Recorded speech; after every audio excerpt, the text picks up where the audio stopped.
কবিতা আশা করছিল ভালোবাসে না উত্তর দিবে, কিন্তু কবি বলল ভালোবাসি একজনকে।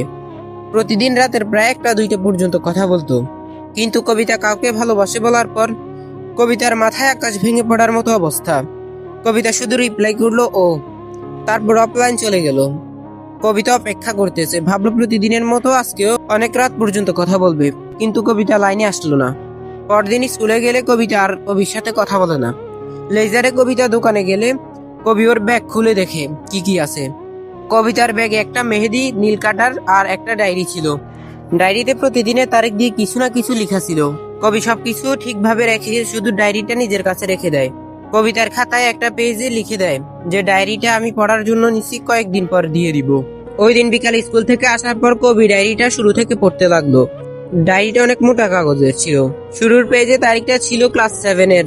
তখন কবিতার সাথে তেমন ভালো সম্পর্ক ছিল না, কিন্তু কবি অবাক হলো, ওই সময় তারিখ দিয়েও কবির কথা লিখেছিল ওয়ান সাইড লাভ।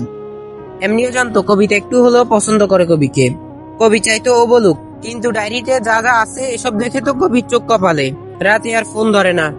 এদিকে কবিতা মেসেজের পর মেসেজ দেয়, বারবার বলতে লাগলো ওর ডায়েরি যাতে না পড়ে, কিন্তু কবির তো প্রায় শেষ পড়া।